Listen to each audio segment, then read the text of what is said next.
Welcome back. This is yet another foray into this little cave system that I've found. This is probably going to be the last one that I do tonight, but as you notice, the slime is frozen in. That's the telltale sign that I'm messing around outside of the actual world. In this case, I was trying to set my timer again.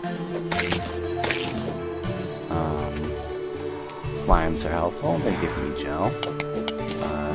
I used quite a few making torches just now, or earlier I should say. Now I've made this jump. I just want to double check and see if there's anything useful in the walls up here. Excuse me. The game is nice and it does give you partially X-ray vision by letting you glance through materials as I nearly walk off a cliff. And by cliff, I mean rocks. The only bad thing about my current state is I believe that if I try, I should not be able to put anything free floating. Yeah, the rock background is not suitable for free floating placement.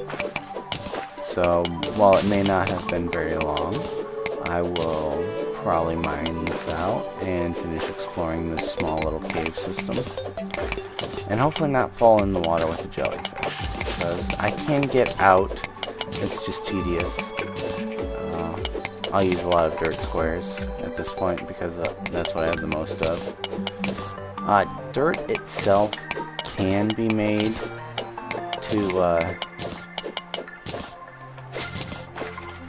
help resist corruption. The only problem is you have to take care to remove all of the grass in the surrounding area as well. Otherwise, it will turn grass, which can be corrupted or hallowed. Yep, just stone. That's what I was afraid of. I am going to pitch another one down here with Monsieur Jellyfish. And nearly jump off in the process. One glow stick. Pitch. Alright. Glow stick tells me there's nothing of interest down there. Well, other than the jellyfish, not glowfish. I guess there's a pot, but the pot at most is going to have some coin, maybe a potion, and if not, it'll have I take it back. At this depth, it might have a bomb. So, I guess I shall brave the waters and wait for my lag to catch up with me. There we go. And now the jellyfish will aggro. I guess I was hoping too much that there'd actually be an explosive in there. Explosive obviously would be nice because explosives are required to actually bring another NPC into the town, the demolitionist. Oh, there's actually a vein of iron up there that I would have missed had I not come down here. So I'm just going to make a small platform. Maybe. There we go. Unfortunately, I think my drive is getting full. Is that iron? Oh, that's silver. Silver will be good. The only problem is we fall into the diminishing returns for materials gathered that I was mentioning earlier. Much like I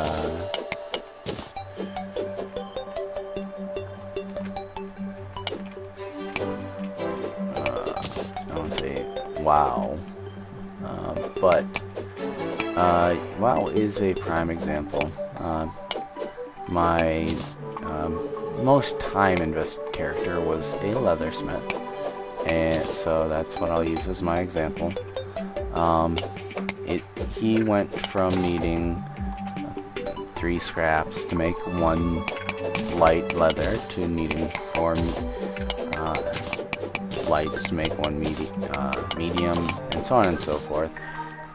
It's a decent system in terms of keeping the kill ratio to required materials up, which is how is actually part of the business model, in my opinion. And the longer you spend grinding in their game, the longer they don't have to develop any new content. But yes, I know that they make content based on I want to say players' requests, but there we go. I'm sorry, that was just horrible jumping on my part. Just having trouble getting everything to line up right. Namely, I was jumping and my character wasn't.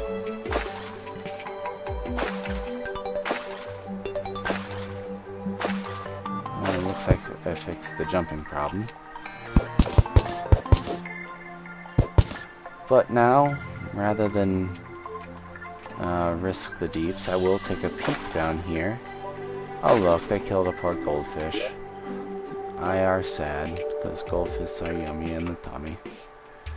Yeah, there's quite a few slimes down there, but that's it. There's a bit of ore, probably iron, right there. So, I'm sure I'll get it when I come back this way. Now I have to try and hope that I've left enough of a skeleton to jump my way out. And it doesn't look like I gave this enough thought.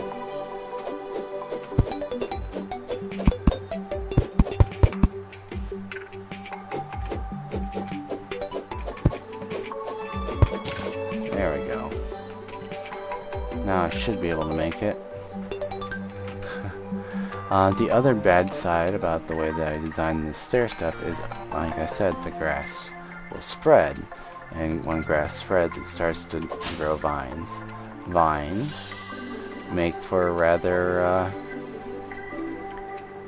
light obstructive veil, and will probably cause me to swing my sword violently every time I come down this tunnel. But for the time being, I'm almost out of the tunnel. It's midday, so I can't really go exploring.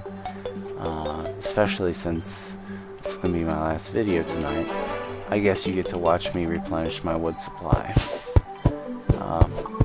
Not glamorous, but a necessity of life.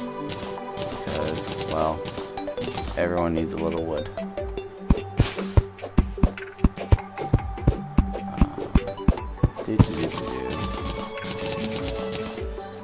Like I said in, I believe it was the first video, unlike what the,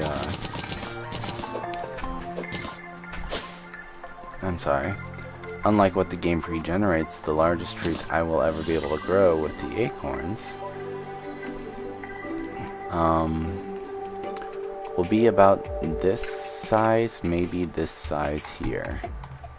So that's why I'm not really in a rush to plant any acorns yet, though I certainly plan on it. Nope. Again, I apologize. These are rather simple jumps and I'm failing at them. I will go ahead and probably clear off this little area, and then add some acorns for flavor. It's the main thing that I've noticed with trees is they will not grow if you are on screen with them. So I don't know if that's based off of the X coordinate or if you can be under them, like I will be with this, with all my planned excavations. I do know that they require at least a bit of room between them. A bit more than what the game starts them at least. And that aside, that ledge gets me. They don't like being trapped. They like to have room for their roots to grow. I guess logically makes sense, but why the game actually tried to include that little bit of logic when it throws physics out the window so often. But I've planted maybe 10 trees there, and with that I will run to the house, turn around, and hide. Have a good night, everyone. I will continue to put these up unless I hear requests otherwise. This is just going to be my little project to help maintain my sanity or insanity otherwise. I hope everyone has a good day wherever you are, and I shall talk to you next time. Oh, slime just killed a bunny. How mean.